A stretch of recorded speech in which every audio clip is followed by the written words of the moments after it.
forest had always been a place of wonder and dread for the people of Willowbrook.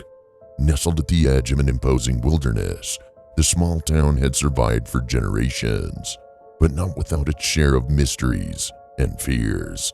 The legend of the cursed bear had haunted their dreams for as long as anyone could remember.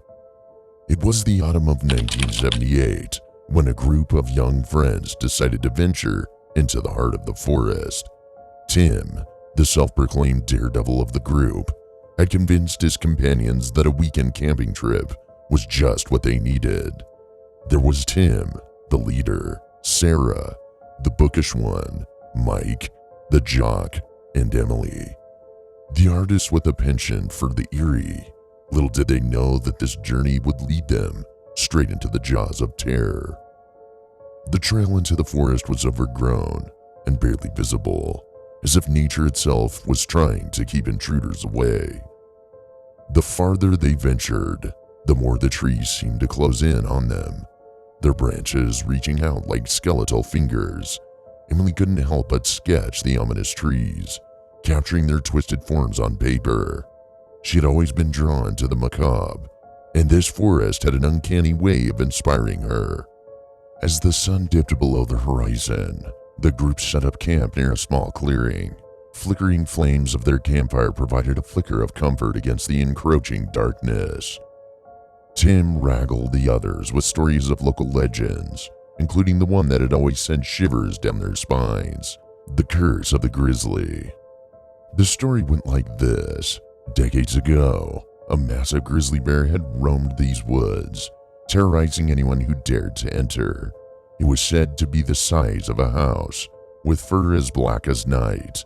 Its eyes were said to glow like burning coals, and those unfortunate enough to glimpse them were never the same again. The bear was rumored to be cursed, a vessel for the vengeful spirits of the forest.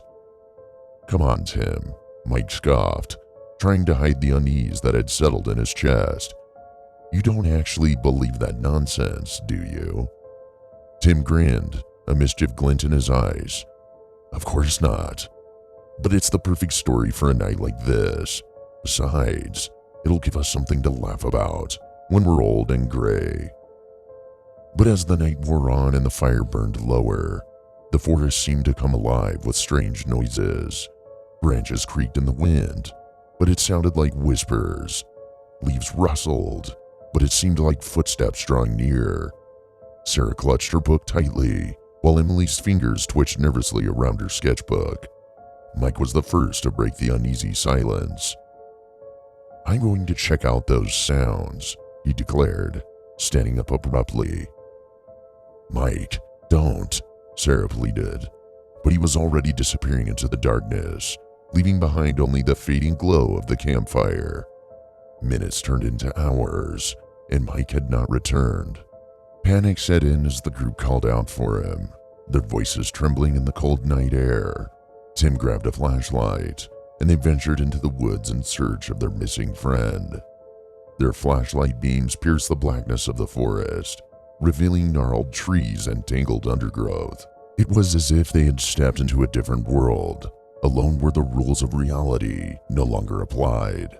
Sarah's heart pounded in her chest as they pressed deeper into the wilderness, their cries for Mike growing more desperate with each step. Then they heard it, a guttural growl that sent shivers down their spines. The hair on the back of their necks stood on end as the sound echoed through the trees. Emily's sketchbook fell from her trembling hands, its pages fluttering open to reveal the eerie drawings of the forest. Among them was a haunting image of a massive bear with eyes that seemed to pierce through the paper. "We need to go back," Sarah whispered, her voice quivering. "We need to get out of here." But before they could retreat, a colossal shape emerged from the shadows. It was the bear, just as Tim had described. A hulking, black-furred monstrosity with eyes that burned like embers.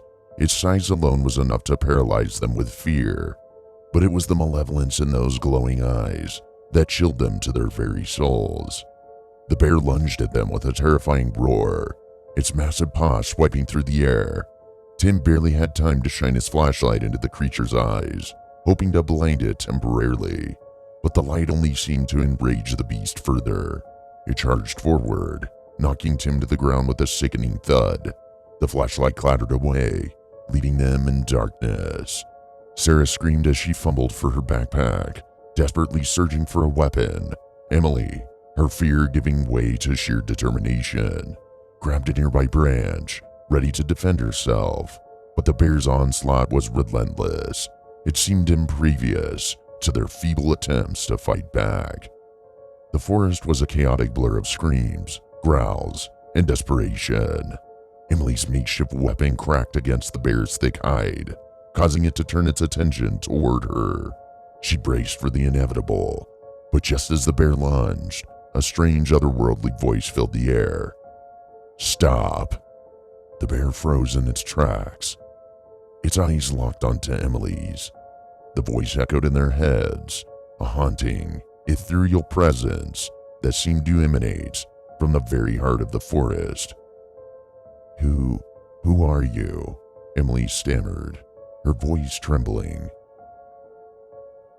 "I am the guardian of this forest," the voice replied.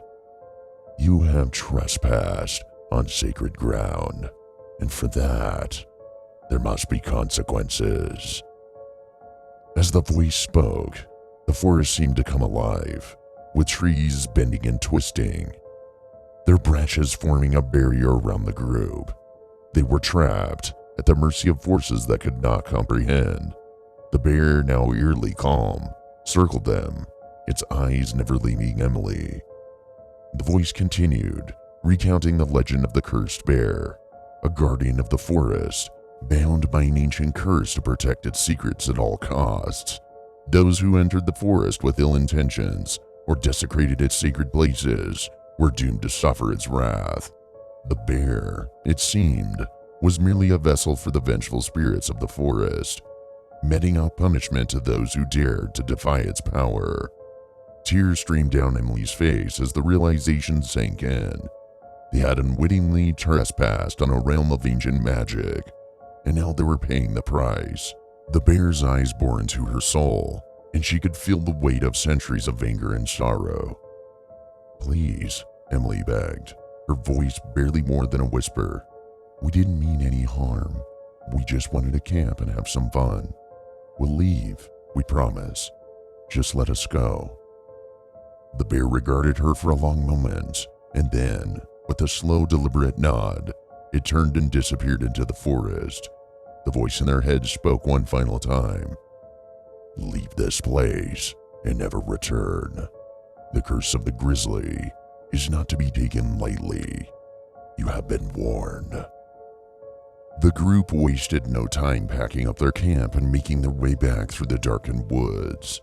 They didn't speak a word to each other, each lost in their own thoughts and haunted by the horrors they had witnessed. The forest seemed to release its grip on them as they reached the edge of the wilderness, and they emerged into the cool, pre-dawn light of morning. They never spoke of that night to anyone, not even among themselves.